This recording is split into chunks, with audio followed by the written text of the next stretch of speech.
Pinuri ng mga lider ng Kamara si House Speaker Martin Romualdez matapos itong makapagtala ng mataas na ratings maging ang Kamara sa dalawang magkahiwalay na survey. Narito ang report ni Earl Tobias.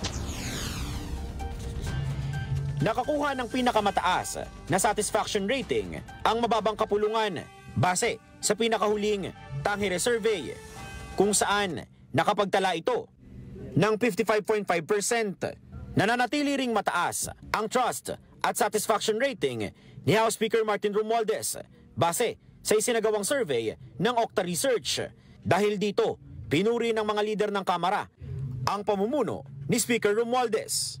Ayon kay House Deputy Majority Leader Paulo Ortega V, inuuna ni Speaker Romualdez ang kapakanan ng mga Pilipino sa ilalim ng kanyang liderato, naging tagapagtaguyod ng reforma at responsive governance ang Kamara. Kaya naman, tiwala sa House Speaker ang publiko.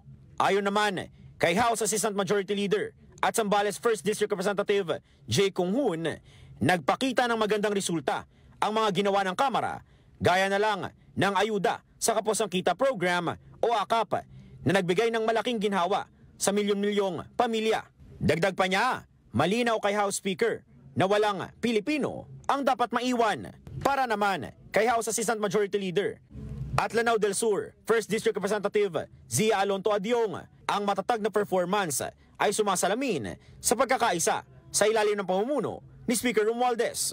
Ayon kay Adyong, nabuo ng House Speaker ang pagkakaisa sa kabila ng pagkakaiba ng mga political party. Tiniyak din daw na inuuna ang kapakanan ng mga tao kesa sa politika. Nauna naman nang siniguro ni House Speaker Romualdez na patuloy ang paggawa ng Kamara ng mga hakbang para isulong at itaguyod ang kapakanan ng mga Pilipino tungo sa bagong Pilipinas. Para sa totoong balita sa bagong Pilipinas, Earl Tobias, Congress News.